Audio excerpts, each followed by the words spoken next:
मैं अवधेश प्रसाद जो लोकसभा का सदस्य निर्वाचित हुआ हूँ, सामान्य सीट पे कैसे जीते, क्योंकि वो तो शेड्यूल कास्ट में आते हैं, उनकी जात पारसी है जो अनुसूचित जात में मानी जाती है।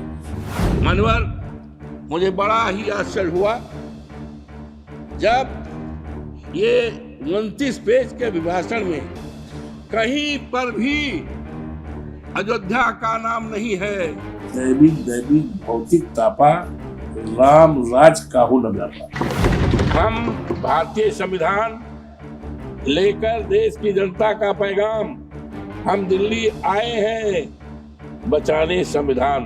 अयोध्या जनपद और 54 फैजाबाद के देवतुल्य मतदाताओं के बहुत आभारी हैं। बड़े लोगों से मिलने में हमेशा फासला रखना। जहां दरिया समंदर से मिला, दरिया नहीं रहता। जी हां, आज हम मौजूद एक ऐसे ही समंदर के साथ हैं जिसने कितने दरियाओं को अपने अंदर समेट रखा है। हमारे ख़ास कार्यक्रम में आपका बहुत बहुत स्वागत है। हमारे साथ आज वो इंसान मौजूद है जिसने कभी पैराग्लाइडिंग करके अपने को ज़मीन पर नहीं उतारा। आज जहां पैराग्लाइडिंग कैंडिडेट्स आपको भरमार शुमार मिलेंगे, तो वहीं हमारे साथ एक ऐसा कैंडिडेट मौजूद है जिसने धरातल से अपनी सारी हकीकत शुरू की और आज जिस मुकाम पे वो पहुंचे हैं वो स्वागत योग्य है। 9 बार के विधायक और सांसद, अयोध्या फैजाबाद लोकसभा क्षेत्र से सांसद श्री अवधेश प्रसाद जी। अवधेश जी, बहुत बहुत स्वागत है आपका हमारे चैनल प्रजाहित पर। सर, आपके प्रति बहुत ही ग्रेटफुल हैं, आभारी हैं कि आपने अपने चैनल के साथ मुझसे मुलाकात कर रहे हैं और मेरी विचारधारा और मेरी बातों को समाज और देश के सम्मानित भाइयों को पहुंचाने का। सर, अयोध्या जहां पर भारतीय जनता पार्टी 3 सीट से 300 पहुंची, जिस राम मंदिर के नाम पर जब वो राम मंदिर बनकर तैयार हुआ तो वहां का पहला सांसद अवधेश प्रसाद, समाजवादी पार्टी। इसको आप कैसे देखते हैं सर? हम अयोध्या जनपद और 54 फैजाबाद के देवतुल्य मतदाताओं के बहुत आभारी हैं। हम प्रभु श्री राम के प्रति बहुत ही आभारी हैं, हनुमान जी के प्रति बहुत ही आभारी हैं, माँ सरयू जी के प्रति आभारी हैं और हमारे नेता माननीय अखिलेश यादव जी के प्रति बहुत ही हम आभारी हैं, जिन्होंने 54 फैजाबाद लोकसभा सीट, जो मर्यादा पुरुषोत्तम राम की धरती की सीट है, फैजाबाद लोकसभा और सामान्य सीट है, उस सीट से मुझे टिकट देकर दिया। समाजवादी पार्टी से, इंडिया गठबंधन से हम इनके बहुत ही आभारी हैं। और ऐसी सीट फैजाबाद अयोध्या की, जिस सीट पर चुनाव के पहले देश के लोगों की निगाहें थी और जब देवतुल्य मतदाताओं ने, प्रभु श्री राम की कृपा ने, हनुमान जी की कृपा ने, माँ सरयू जी की कृपा ने और हमारे माँ बाप के आशीर्वाद से और हमारे नेता की कृपा से, माननीय अखिलेश जी के, जब इस सीट से हम जीते, ये सामान्य सीट है और जिस पर चुनाव पहले चर्चाएं थी और जब आप चुनाव जीत गए तो ये चर्चा केवल अयोध्या में ही नहीं, उत्तर प्रदेश में ही नहीं, हिंदुस्तान में नहीं, सारी दुनिया में चर्चा है। और 2 तरह की चर्चा है। अवधेश प्रसाद समाजवादी पार्टी के उम्मीदवार, अखिलेश जी के उम्मीदवार सामान्य सीट पे कैसे जीते, क्योंकि वो तो शेड्यूल कास्ट में आते हैं, उनकी जाति पारसी है जो अनुसूचित जात में मानी जाती है, और फैजाबाद लोकसभा सामान्य सीट है। ये कैसे जीते, ये सवाल चर्चा में है। और दूसरा चर्चा ये है कि भारतीय जनता पार्टी, जिसने अपना दावा रखा था कि हम मंदिर बनवाए हैं, जब मंदिर अभी नहीं बना, अभी अधूरा है, और मंदिर बनवाने वाले वो नहीं हैं। इन रियल फैक्ट मंदिर तो माननीय उच्चतम न्यायालय के निर्देश व आदेश पे बना है, सो आज भी अधूरा है।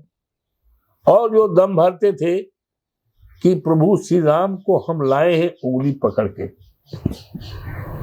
और प्रभु श्री राम हमें लाएंगे, ये प्रचार, लेकिन इसका सब उल्टा पड़ गया। प्रभु श्री राम उनको नहीं लाए, उनकी बात झूठी हो गई, हमें ले आए अवधेश प्रसाद को। तो यही चर्चाएं हैं दो तरह की पूरे देश और दुनिया में कि अवधेश प्रसाद कैसे जीते, और भारतीय जनता पार्टी तमाम प्रयासों के बावजूद अवधेश प्रसाद जीते कैसे, ये सवालात चल रहे हैं सारे देश दुनिया में, और इसकी जानकारी की उत्सुकता है। तमाम लोग, आज 4-5 महीना हो गया, लाखों लोग हमसे मिले होंगे। हमारा फोटो जहां हम उतरते हैं, हवाई अड्डे पर भी लोग फोटो खींचते हैं, बाजारों में जाते हैं, कहीं लोग खड़े हो जाते हैं। अभी कल हनुमान जी के मंदिर में गए थे, तमाम लोग जो है हनुमान जी का, भैया हनुमान जी का हम जरा प्रसाद तो चढ़ाया ही, माथा टेका ही, ये लोग हम फोटो लेना चाहते। तो ये है आज जिज्ञासा इस बात की, आखिर अवधेश प्रसाद वो कौन है, कौन अवधेश प्रसाद है, कहाँ पैदा हुए हैं, किस जात के हैं, किस गांव के हैं, उनके माँ बाप कौन है, ये जिज्ञासा लोगों की, देश के लोगों को, दुनिया के लोगों को है। प्रभु राम की मर्यादाएं थी कि उनके राज में कोई दुखित नहीं होगा, कोई परेशान नहीं होगा, अकाल मौत नहीं होगी, अन्याय नहीं होगा, दैविक भौतिक तापा राम राज काहू न व्यापा। ये कल्पना थी, ये मर्यादा पुरुषोत्तम के राज की कल्पना थी। लेकिन आज अफसोस है कि भारतीय जनता पार्टी और उनकी सरकार ने प्रभु श्री राम की जो मर्यादा थी, उस मर्यादा को तोड़ने का काम किया है, खंड खंड करने का काम किया है। लोगों के घरों को गिराया गया है, लोगों को उजाड़ा गया है, धर्म के नाम पर बांटने का काम किया गया है। ये प्रभु श्री राम के राज की एक कल्पना नहीं थी, ये मान्यताएं नहीं थी। हमने लोगों को कि जो लोग उजाड़े गए हैं उनको हम बसाएंगे। उतार घाट है जहां पर निषादों की बस्ती है, जहां पर निषादों की बस्ती है, उनके घरों को उजाड़ा गया है और वहां दुकानें बनाई गई हैं, और दुकानें 1-1 करोड़ 1.5 करोड़ की, क्या 1.5 करोड़ गरीब मल्लाह बेचारे निषाद, जिनके पास खेती नहीं, नदी किनारे अपना जीविकोपार्जन करते थे नौका के उस पर, उनको उजाड़ा गया है। हमने कहा था कि हमारी सरकार आएगी, हम आपको बसाने का काम करेंगे। किसानों की जमीन को रामपथ के नाम पर, हवाई अड्डे के नाम पर, किसानों की जमीन को कौड़ियों के दाम पर लिया गया। रामपथ बनने का हमें इतराज नहीं है, हम प्रसन्न हैं, हम रामपथ का स्वागत करते हैं, अभिनंदन करते हैं। रामपथ बनने का हमने स्वागत किया है। हम हवाई अड्डा बनने का हम विरोध नहीं करते हैं, न विरोध की भावना है, अच्छा है, लेकिन किसानों की जो जमीन करोड़ों की थी, कौड़ियों के दाम पर जो ली गई है, इस पे हमें तकलीफ है। हमने कहा था चुनाव के दरमियान कि हम आपकी जमीन को वाजिब मुआवजा दिलाएंगे, सरकार हमारी बनेगी तो एक एक पैसा हम भुगतान कराएंगे। तो जिन अधिकारियों ने जो जाब्ती किया है उनके खिलाफ हम जांच कराकर कार्रवाई करेंगे, हम कह के आए। और मर्यादा पुरुषोत्तम राम की जो मर्यादा है, राम की मर्यादा है कि कभी कोई दुखित न होने पावे, आपसदारी भाईचारा बिगड़ने न पावे, कोई किसी का दुश्मन न बने, धर्म के नाम पर कोई सताया न जाए। ये राम की मर्यादा है। हम शपथ लेकर आए हैं, कह के आए हैं, वादा करके आए हैं कि मर्यादा पुरुषोत्तम राम की जो मर्यादा है, उस मर्यादा को सारे देश और दुनिया में हम उस मर्यादा को कायम करने का। सवाल ये कि हाल ही में संभल में एक घटना घटी, आपके वहाँ से सबसे पहला डेलीगेशन माता प्रसाद जी के नेतृत्व में किया। एक संभल ही नहीं सर, और अजमेर के लिए भी कहा जा रहा है, दावा किया जा रहा है, ताजमहल के लिए भी किया जा रहा है, कुतुब मीनार के लिए भी किया जा रहा है। तो सर क्या ऐसा नहीं लगता विपक्ष को कि कहीं ना कहीं सत्ताधारी जो पार्टी है वो एक विशेष समुदाय के साथ कहीं कुछ है, कुछ अंदर? देखिए, ऐसा आज हमारे देश में, देश के सामने और हमारे आपके सामने बहुत बड़ी समस्याएं हैं। महंगाई की समस्या है, बेरोजगारी की समस्या है, कानून व्यवस्था की समस्या है, आपातकाली की समस्या। बेरोजगारी, करोड़ों करोड़ों नौजवान पढ़े लिखे हैं, बड़ी बड़ी डिग्रियां लिए हैं, सरकारी नौकरी नहीं है। वो अपनी डिग्रियां फाड़ना चाहते हैं, फूंकना चाहते हैं, आग लगाना चाहते हैं, और कुछ अपनी आत्महत्याएं करना चाहते हैं। ये बहुत बड़ी समस्या है देश के सामने। ये हमारी दौलत है। किसी देश की दौलत हीरा जवाहरात सोना चांदी नहीं हुआ करता है। देश की दौलत वहाँ के इंसान, वहाँ के युवा हुआ करते हैं। लेकिन आज उनका मन टूटा है, दिल टूटा है। हमारे सामने ये समस्या है कि हम उनको कौन सी योजना ला करके उनके हाथों में सरकारी नौकरी दें। इस पर चिंता करने की जरूरत है। महंगाई बढ़ रही, इस पर चिंता करना है। आज हमारे सेना का एक, दुनिया के लोग हमारे सेना का लोहा मानते हैं, लेकिन भारतीय जनता पार्टी की सरकार ने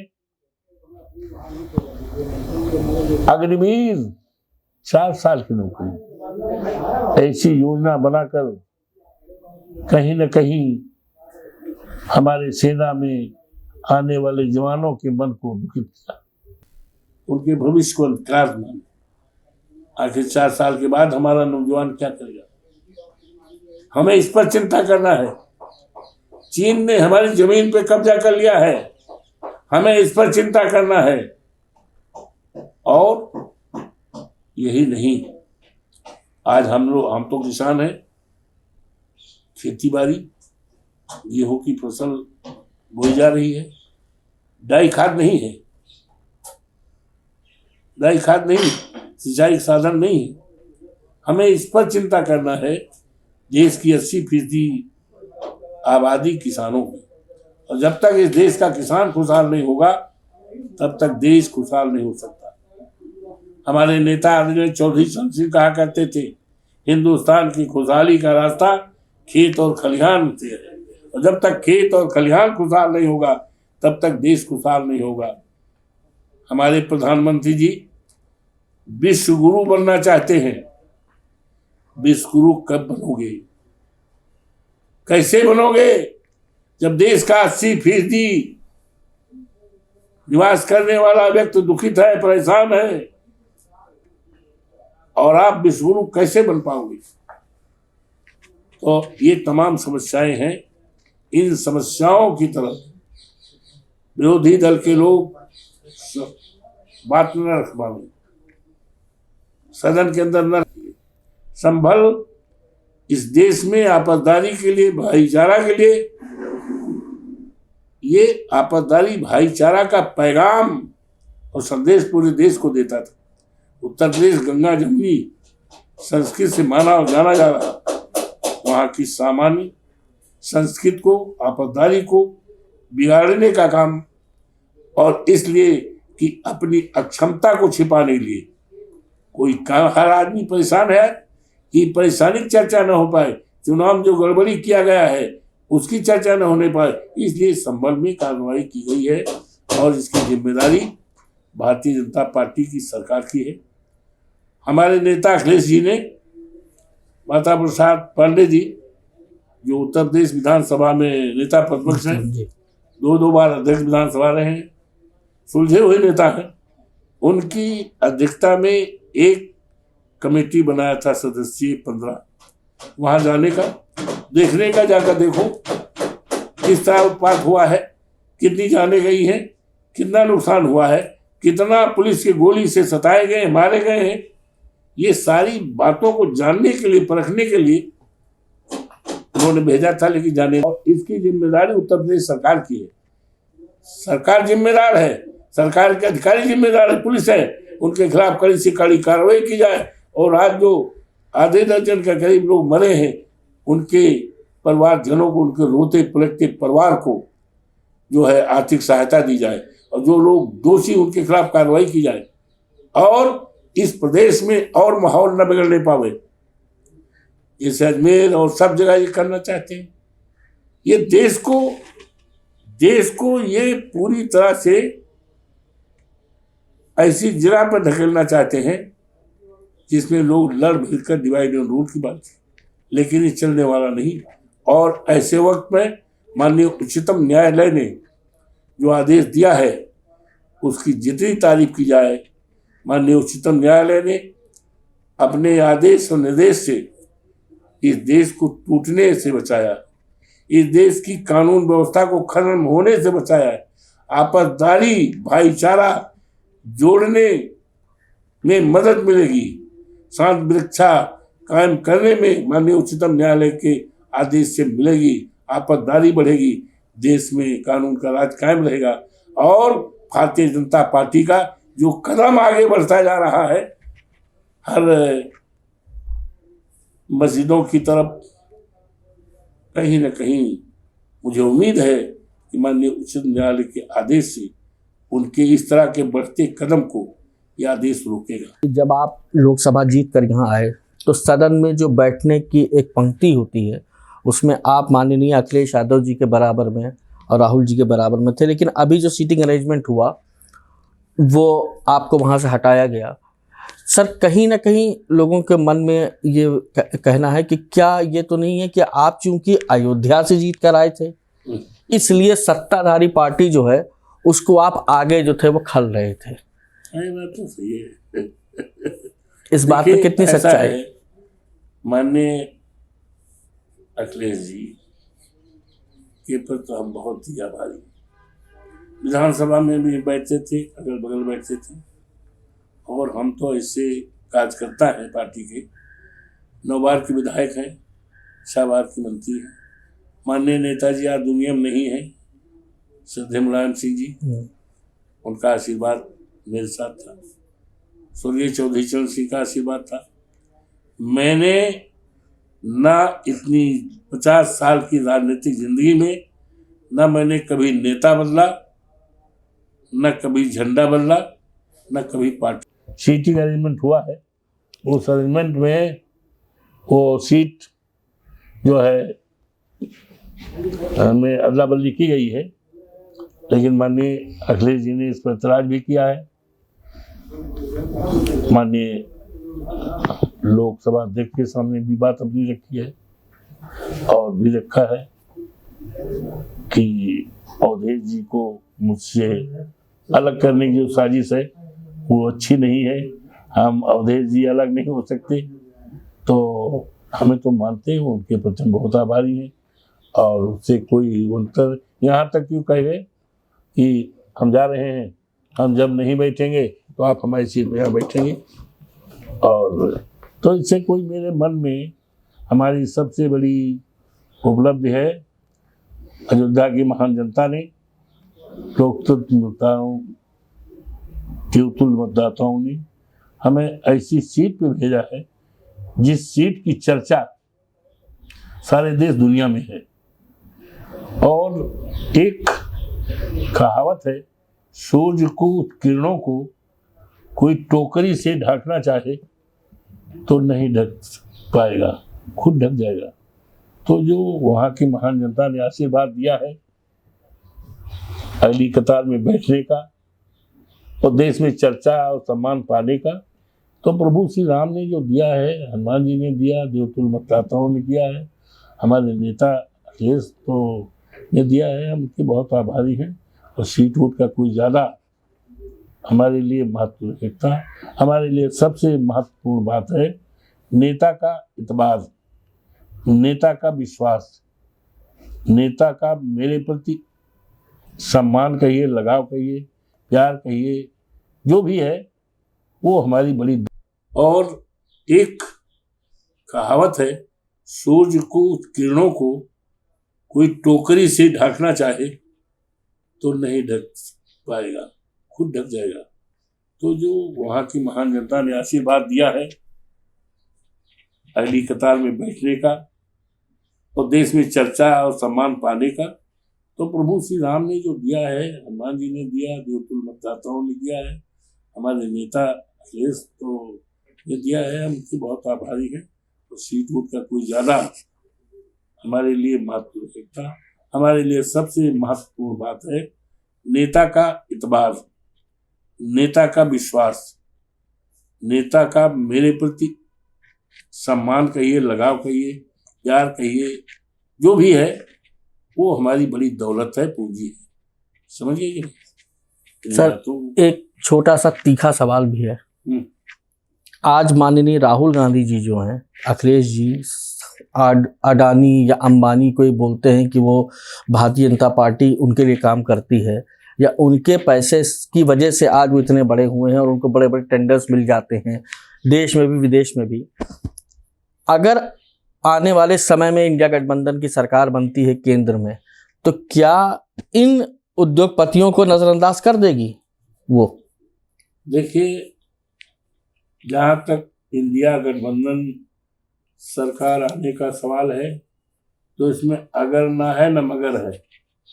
इंडिया गठबंधन की सरकार आएगी जिस तरह से 3 त्रिक्का 9 होता है और 2 दूना 4 होता है, जिस तरह से सूरज पूरब में निकलता है, पश्चिम में बैठता है, ये तथ्य है। उसी तरह से ये पूरी तरह से तथ्य है, सिद्धम है कि इंडिया गठबंधन की सरकार बनेगी।